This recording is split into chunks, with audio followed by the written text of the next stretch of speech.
All right, good morning, guys. We are starting on lesson 16, talking about points of view. Yes, we've already talked about points of view before, but it was about the author's point of view. Now we're going to look directly at what the characters are thinking about, not the person who wrote the story. So I'm going to read the learning target and this little section for us. So as we read, determine if your point of view of a story is the same or different from that of the narrator and characters. Read. Characters are the people or animals in the story. You should know that already. And this is another vocabulary word again.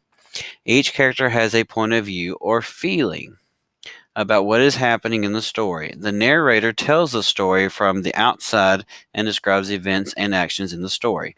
The narrator also has a point of view. As you are reading the story, you'll have your own point of view. Comparing and contrasting your point of view from the characters and narrator's points of view will help you better understand a text. So if you can understand what the characters are thinking compared to what you were thinking, it'll better help you understand the story.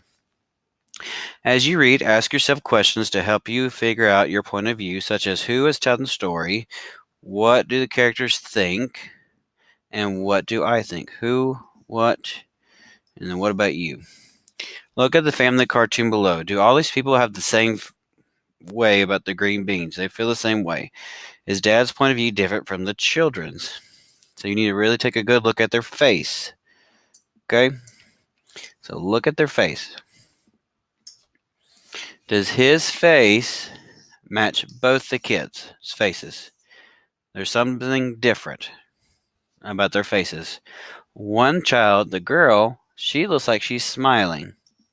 He looks like he's smiling. So she probably thinks the same about the green bean ice cream. But look at the boy. He does not look happy. He's like, ugh, get this nasty stuff away from me. So first thing we're going to do is talk about their actions, what they do. The girl's actions, she's smiling and seems to be enjoying the ice cream. The boy, he is, oh, the pin's off, making a strange face. Okay, and the dad action, he's just smiling. He's happy.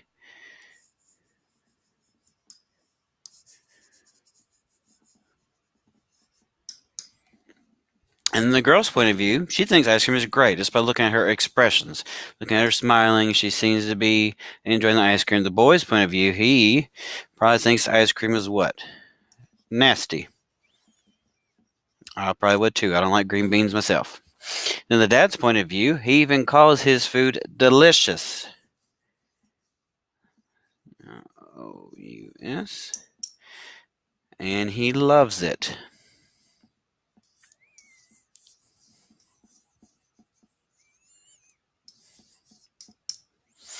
So that's the dad's point of view. He thinks it's delicious. He does it. Well, of course he would. He made it. So he's not going to make anything he doesn't like.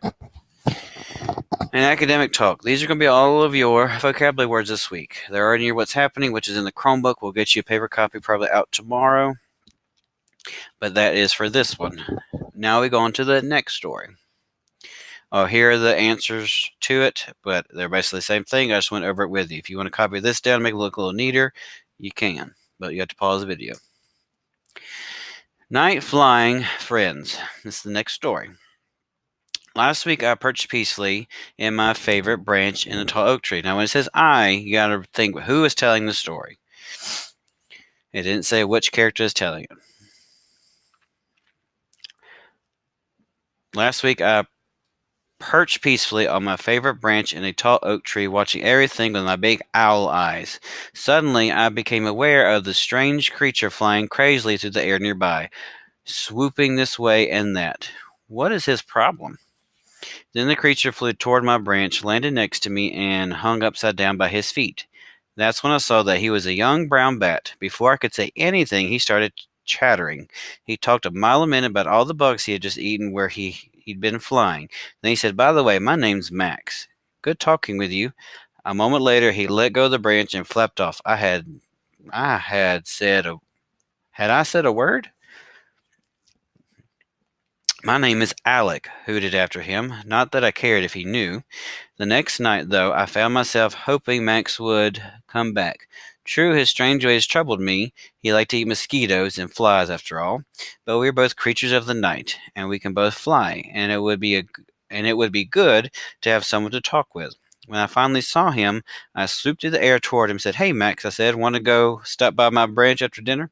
"Sounds good," he said. Then we flew through the night together, our first flight as friends. Now, who can think of the non-literal term that was used? In one of our stories in an earlier week, a dad called his son something, some kind of owl. I want you to write what it is right here. What kind of owl did he call him? Okay. Next, how's your point of view about the characters in the Night Flying Friends different from each other characters' point of view?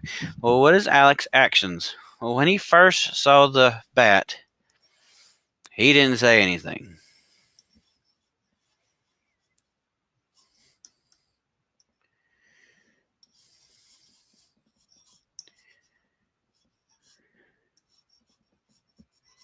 Oh, that's horrible.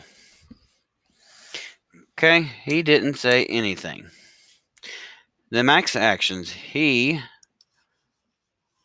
talked. What was non-literal meaning? He talked a mile a minute. You can't really talk a mile a minute. That's insane because a mile is a distance. So from Alex's point of view, when he first met him, he thought the bat was weird. He thought, oh, this pen's awful. Max was weird. And from Max's point of view, he liked Alec. I'm usually not going to talk to somebody you don't like, even if you haven't met him before. So that's what he did. Let me rewrite his actions. He just sat there.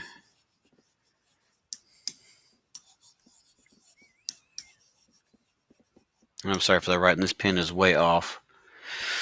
Okay. This says, talk to your partner about how Max and Alex's points of view are the same and different. Do they change within the story? Then talk about your point of view about each character. So that's what we're going to do in a short response. You're not talking with each other because you listen to this video on your own. So it says, what is your point of view about each of the characters? So that means you're going to need one sentence for Alec, one sentence for Max, and then is your point of view the same or different from those of Max and Alex? Support your answer with details from the text. So you're going to need one sentence about your point of view.